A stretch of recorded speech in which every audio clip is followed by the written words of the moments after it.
I'm pretty sure Portugal is going to be the most important comp.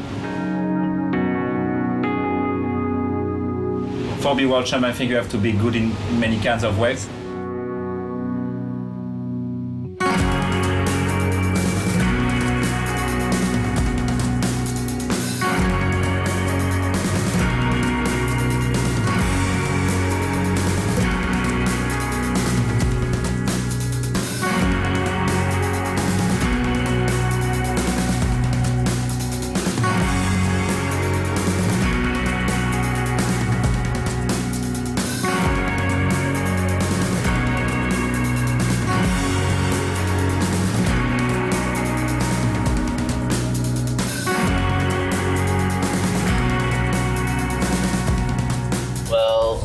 We left Mex maybe 2 days ago, I guess, and we've pretty much flown across the world to the next event, which is Sintra. We're almost there, it's about 20 minutes away. We're just cruising through the little town here, enjoying the scenery.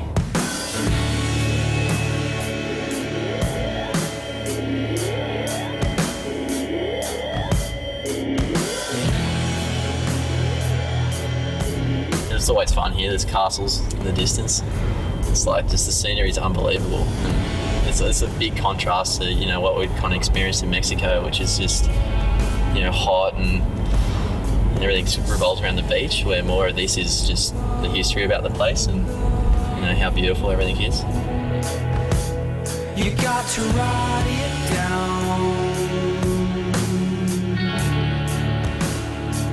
Well, Sintra itself is like it's not a massive town. There's like a lot of little towns on the coast, and there seems to be heaps of people everywhere. But yeah, it's kind of like bigger than country towns, but not quite cities. So Sintra is the most famous beach of Lisbon. So most of people from Lisbon come in the beach in Sintra. That's a really famous beach. So it's really different here.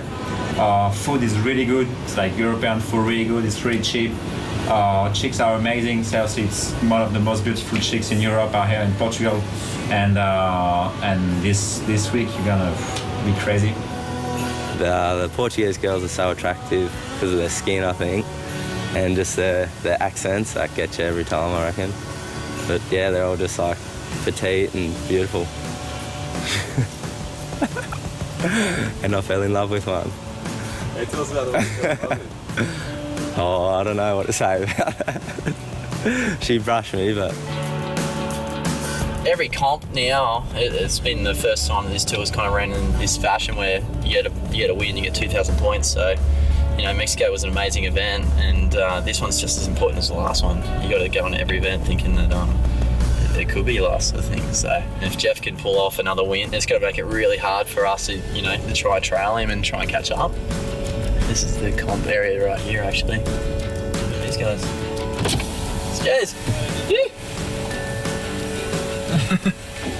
Stewart is pretty much the Don, I reckon he's the best. He's been around for so long and still killing it in surfing and competition. I've got a lot of respect for Mike and what he's done, and I think he's pretty much the Michael Jordan of bodyboarding, I reckon. And I reckon he's the king.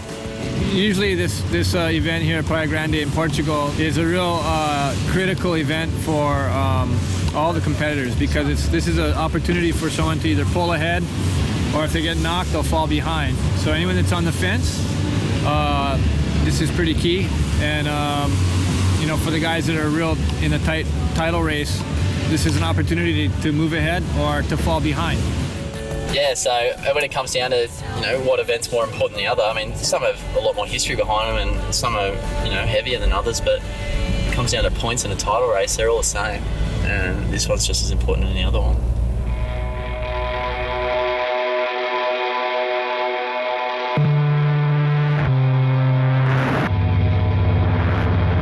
Well, the tour started off in Hawaii at Pipeline.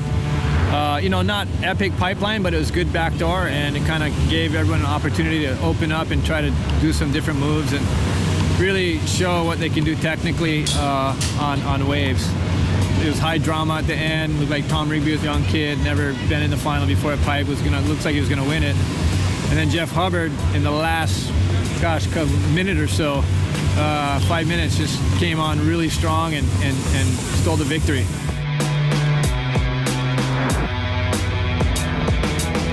Then the tour went on to the box over in WA.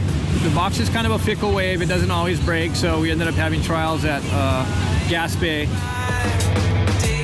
which is still a really contestable spot, but it's certainly not the box. It was pretty exciting showdown at box when it finally did happen, because it was pretty heavy. You know, the waves are, you know, big and gnarly. It's Ryan's backyard, so it was really, you know, everyone was just trying to see if they could beat Ryan at that spot, you know. And Magno got pretty close, but I think he lost a little bit of steam in the final. But gosh, he was surfing well. Ryan Hardy winning every single heat in this competition. From the box, we went on to Chile. Chile always produces, and this year is no different. The waves were great. Really good surf, super high level competition.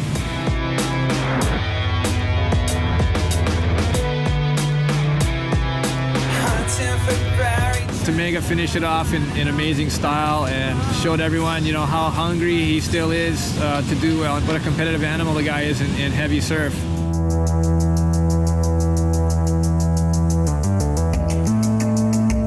The days before Arica, I was kind of bummed because I have an injury. My first heat of the event, I injured my shoulder and could barely make a push-up.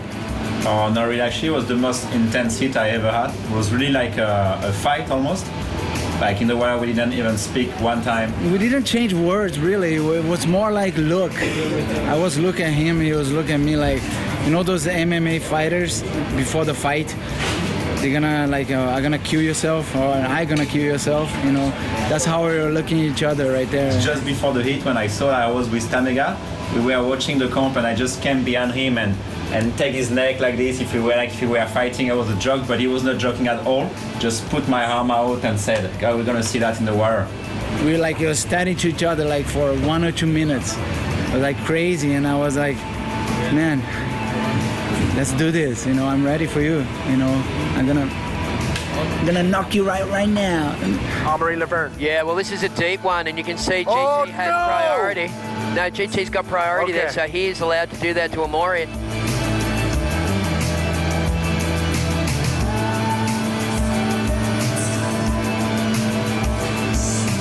He was just focused all time, and yeah, I was watching the crowd, and I was like, he's coming back.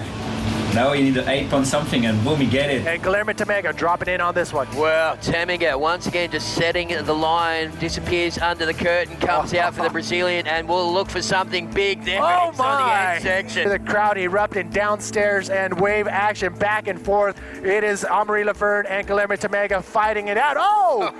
And Guilherme Tamega coming out of a big barrel. Oh my Lord, he's going for it! I was not really happy. Because I ate loose anyway. And I was really awaiting the moment that he's gonna come to see me and speak about this hit. And actually, he told me it was unforgettable. I'm pretty sure he told me, "Oh, you see, you can't catch Tamega," and that was cool. That was cool. And after he won the comp, and I think he was unstoppable for this comp, and he was to the next level.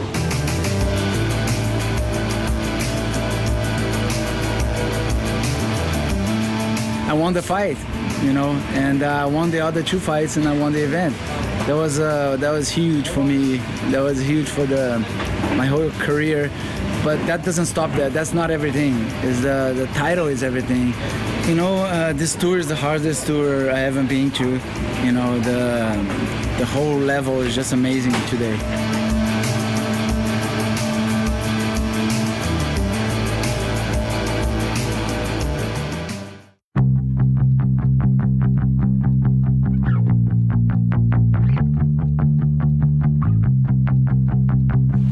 My name's Mark McCarthy. We are here in Sintra, Portugal for the 5th stop of the IBA World Tour. Coming into this event, I'm currently lying 4th, just below Hardy and GT, and leading the tour at the moment is Jeff Hubbard. Okay, a couple words. Freak, machine, ruthless competitor, the man to beat. of the next few events coming up. Everyone's looking for a win, and that's what it's going to take eventually. It's going to take a win or 2 wins, and Jeff's already got those 2 wins, and he'll be looking for a couple of good results just to establish that.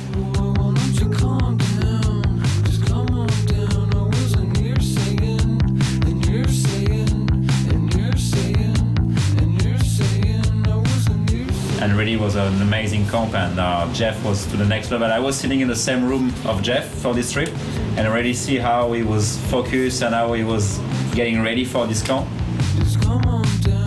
The best routine you can imagine. Just wake up in the morning, stretch every morning, then break it and surf, then sleep. This kind of guy can sleep like maybe 4 times a day. He's just surf and sleep and stretch again and eat and surf and sleep and stretch and eat, and every day for 12 days. I think Jeff's in the best position right now. He's surfing really good. You know, he's really disciplined. He trains like a madman. He seems like he's on a little bit higher level than everyone technically, just because he's a small guy and gets big air. You know, it's really hard to compete with that. But you know, we'll see. You got a lot of guys that are in contention. You know.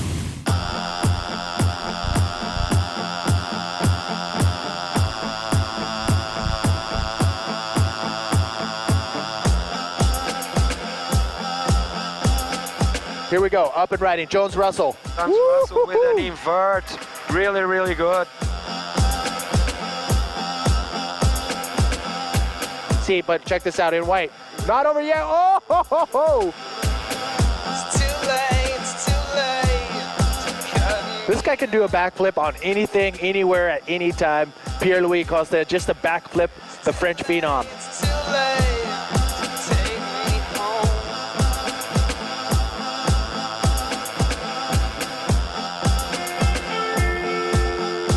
Yeah, super stoked. That's my first time ever won 2 heats in the leaderboard.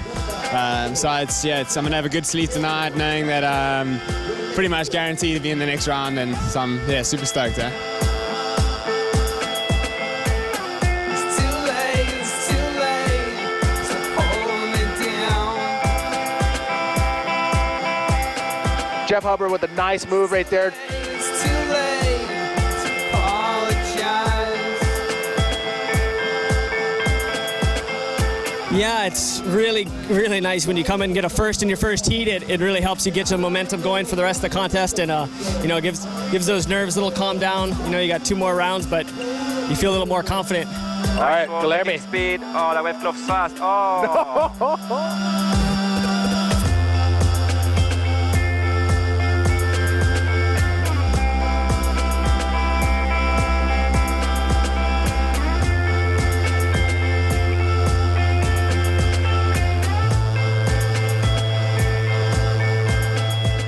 So who's gonna win the Sintra Pro this year?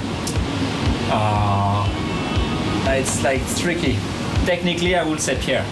Pierre could win that comp easily, technically. I think maybe mentally, Tamega looks ready.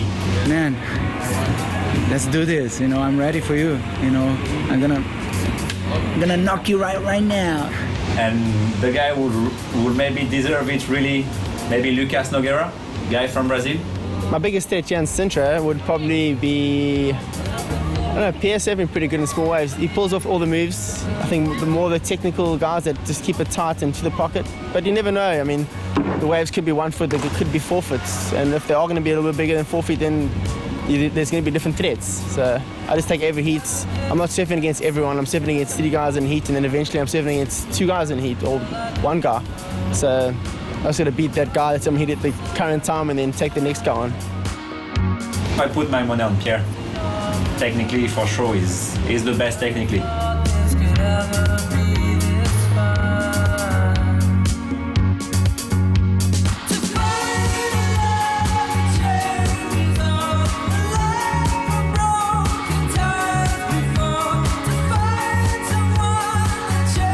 Have a look at that bottom turn. Nice. And that is just...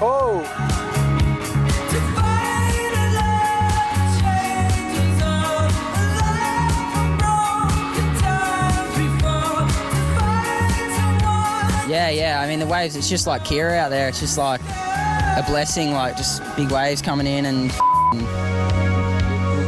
big waves. I don't know.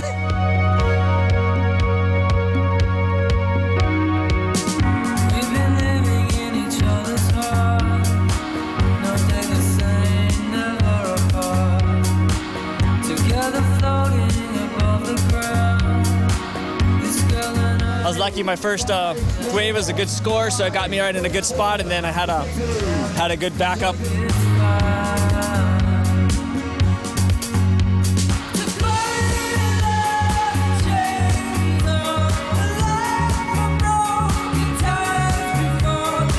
Guillermo Cobo out the back. Oh. Oh yeah, it's pretty tough out there, moving a lot. The current is really strong.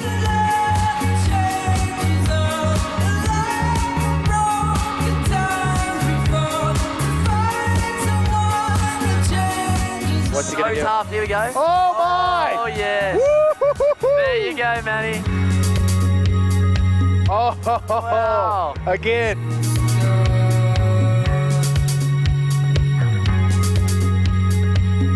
I knew I needed to get a good score in the beginning. Like 5 minutes, I didn't have a score, and I was able to just find a wave, open face, and to be able to get a nice looping roll out of it. So there you have it. We are down to the last 8 competitors in the men's.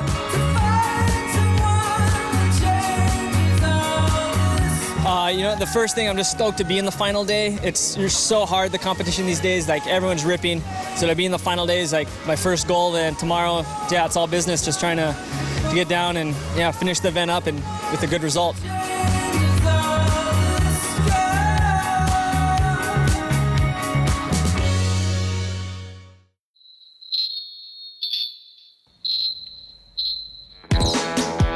It's almost like a different sport in these smaller conditions, but you know, because it's smaller, there's not as much power, and it's tricky, it's shifty, and you really have to generate your speed and generate your maneuvers. Whereas in big surf, you're pretty much just harnessing and redirecting the energy. Over here, you're trying to generate it and create your own energy. So it's a big part of bodyboarding, and it's a big part of where bodyboarding started and to where bodyboarding is now. It's great that we can come here to Praia Grande and compete in just average waves where the general bodyboarder would go and surf average beach break, and it's not just about pulling into, you know, 10-foot Arica or 10-foot beach breaks at Mexico. But also, this is quite a critical part of bodyboarding, and just goes to show that we can do, you know, we can ride our vehicles in small waves and big waves and all kinds of waves.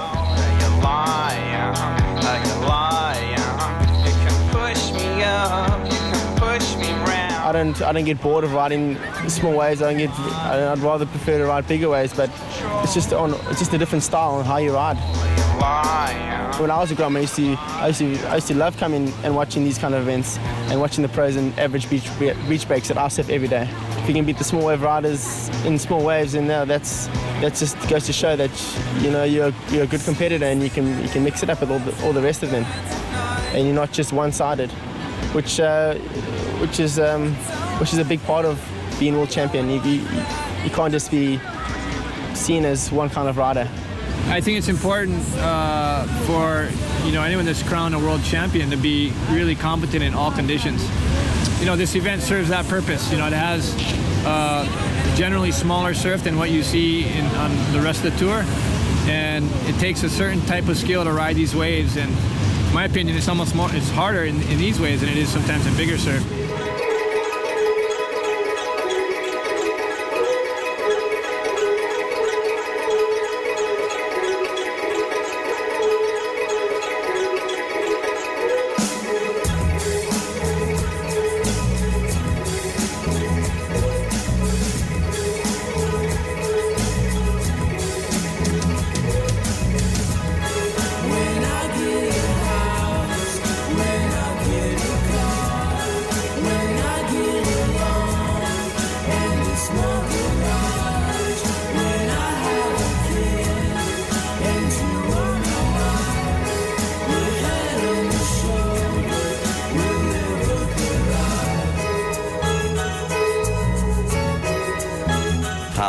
He's a 2 times world champion, and if he done well in this event, he could have ran away with the title pretty easily. So all the Aussies and stuff were just like really batting for me and like going into my heat. They were just cheering and just really wanted me to win.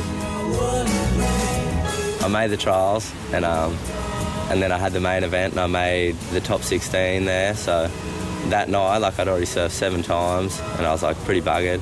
And then I had hub the next day. The red jersey, the Hawaiian, Jeff Hubbard, he throws in a flip of his own right there on the outside and comes in with a nice spin. I was kind of nervous, but I didn't want to put too much pressure on myself. So I kind of just went into it with kind of a free flow and just whatever happens, happens. All right, Jones Russell on this right-hand wave. Oh, And there we go. Jones, he flipped it off the outside section. And I beat him. What were you trying to say then? Got pretty lucky, so I'm stoked with that, and everyone was frothing.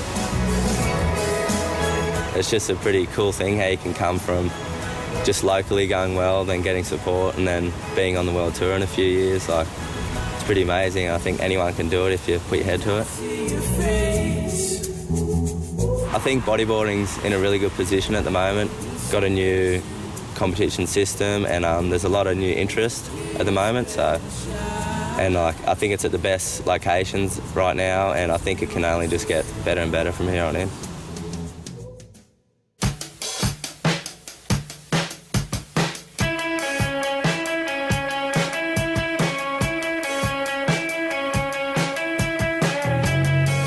The early rounds saw hot, sunny conditions with bikinis, barrels, and buckets of water being sprayed by the dropneers.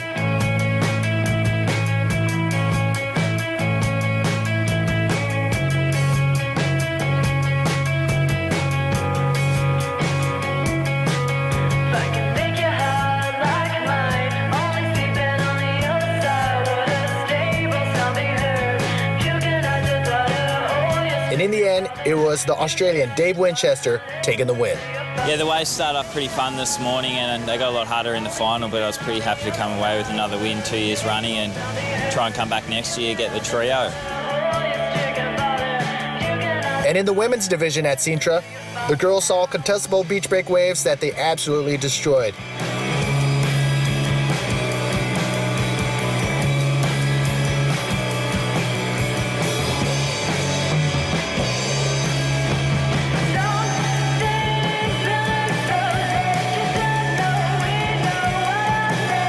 And in the end, it was Eunate Aguirre who, after several years, has finally taken the win.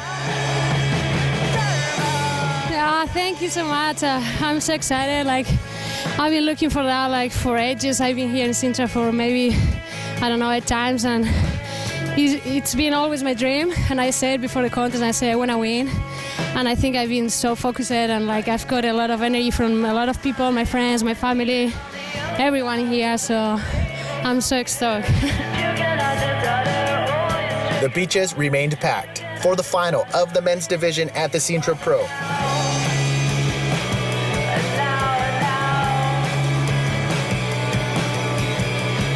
All the riders had to dig deep and go back to their roots to compete in these conditions.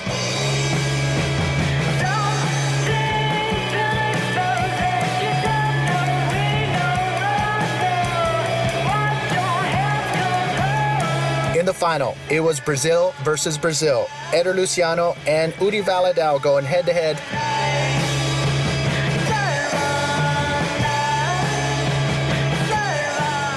Up and riding, this is Eder Luciano. Okay. There it is. There's that. You're up and going. Little quick spin, another spin.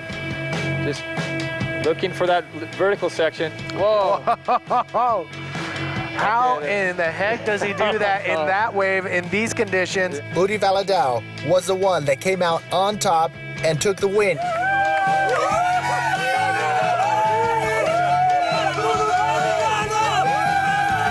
Udi Valadao, who just beat out his fellow Brazilian, Eder Luciano, here in the last heat of the day, here in the Sintra Portugal Pro. Porra, muito obrigado, galera do Brasil, pela energia positiva. Vocês com certeza fizeram diferença aqui nessa Oh my! Oh yeah! nessa batalha dias realmente muito cansativo, e final aí, brazuca, dobradinha, mais uma vez com o Éder. Pô, tô conquistando mais um sonho aqui da minha carreira. Não é à toa, esse lugar aqui é... Só tenho a agradecer as pessoas, os portugueses, pelo carinho, o apoio que eles me dão sempre aqui. Muito obrigado. Valeu, família, valeu todo mundo, brazuca!